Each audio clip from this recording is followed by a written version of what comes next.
23rd of June, the people of Britain voted to leave the European Union. The Article 50 process is now underway, and in accordance with the wishes of the British people, the United Kingdom is leaving the European Union. This is an historic moment from which there can be no turning back. I have just chaired a meeting of the Cabinet where we agreed that the government should call a general election to be held on the 8th of June. On Wednesday 29th of March 2017, Theresa May's postman in Brussels hand-delivered a 6-page letter to Donald Tusk, the President of the European Council, triggering Article 50 of the Lisbon Treaty, starting the formal process for the UK exiting the European Union within 2 years' time, with the negotiations expected to begin during May following the conclusion of the French presidential elections. And then on the 18th of April, Theresa May surprised everyone by calling a Brexit snap UK general election to be held on the 8th of June 2017. And this really was a surprise to all, because previously she had repeatedly stated that she would not be calling an early general election. Instead, in a statement issued, made clear that a slender majority in the House of Commons was not large enough to secure a strong Brexit outcome for the United Kingdom. Clearly, Theresa May has calculated that this is the most opportune moment to take advantage of a crippled Labour Party that is still immersed within its own civil war, having lost 40 MPs to the SNP in Scotland. Then there are UKIP, who are literally imploding without purpose following the triggering of Article 50, all of which is manifesting in a landslide generating poll lead of over 20% over Labour. So at this stage, probability strongly favours a Conservative strong election victory on June the 8th. Therefore, in this series of 10 videos based on my 2 pieces of in-depth analysis published at the Market Oracle website, that will be updated as each video is completed and published, that aim to map out the dynamics of the Brexit war that is set to unfold between the UK and the European Union, and what actions the UK needs to take to ensure victory in this Brexit war, including what game theory suggests the UK should do virtually immediately following the outcome of the June 8th general election. So do subscribe to this YouTube channel for forthcoming videos in this in-depth series in the run-up to the June 8th UK general election. The opinion pollsters are back in force for election 2017, publishing polls on a daily basis that are completely ignorant of the fact that they have gotten virtually every major election very badly wrong for the past 5 years, with the excuse constantly peddled being that of margins of error, which appear always skewed in favour of those who commissioned the polls, thus ensuring that the pollsters have gotten the likes of the 2015 general election, the EU referendum, and of course the US presidential election very badly wrong, which I've covered in my recent extensive video analysis of just how clueless the pollsters have been during the past 5 years. Last on the day poll from YouGov. John, just talk us through. That's right, there isn't any exit poll. There isn't a poll where people have been asked outside the polling station what they've done.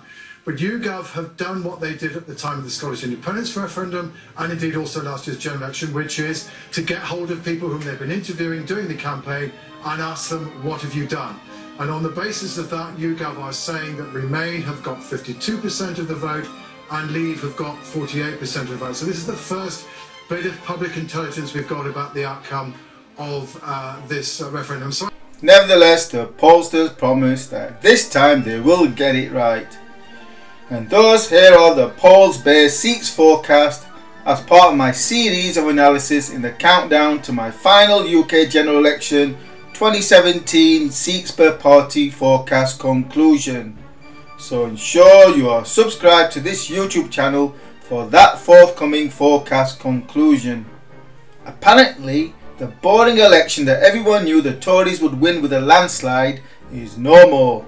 For the Tories' 24-point lead over Labour has not just narrowed but collapsed to just 5% over the course of a week. i.e. YouGov gives Conservatives 43% and Labour 38%, which the BBC's flagship current affairs programme Newsnight made a good job of regurgitating at length.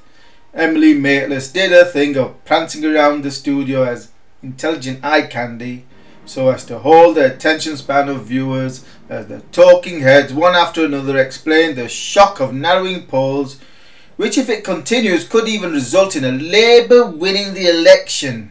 However, as my analysis of last Friday warned, that what we are seeing are fake polls.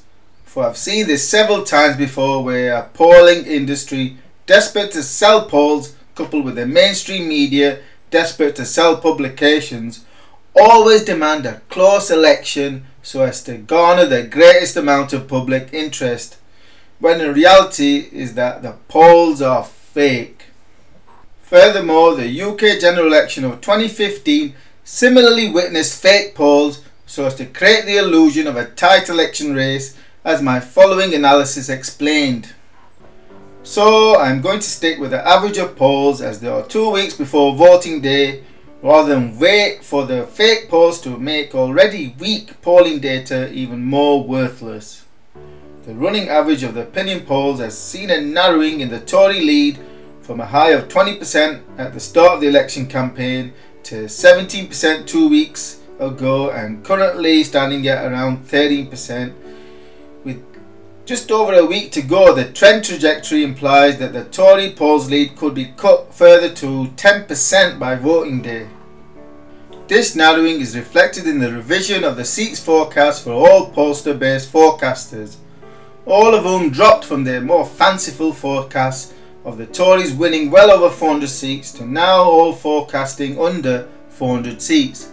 For instance, 2 weeks ago, electionforecast.co.uk were forecasting Tories taking 411 seats, with Labour on just 158 and the SNP on 53, so I've seen a huge shift in their seats forecasts. The opinion poll seats forecasts average at 381 seats for the Conservatives and 187 for Labour. Therefore, the average of opinion polls based forecasts is still for a Conservative landslide victory majority of 112 seats. The bottom line is that the opinion polls based forecasters are experiencing huge volatility. For instance, a number only a couple of weeks ago were forecasting a Tory seats total of well above 400 seats, but now all are forecasting the Tory seats tally at under 400 seats, which means all those who bet on a 400 more Tory seats win will now be holding potentially losing bets, which illustrates the dangers of relying on pollster based forecasts. So continue to expect very high volatility from the opinion polls based forecasters, as they are likely to gyrate all over the place right into the close of the polls on June the 8th. And also do watch my previous analysis in this series on what the local election results imply for the outcome of the UK general election. And ensure you are subscribed to this YouTube channel for the next analysis in this series as I count down to my UK general election 2017 final forecast conclusion.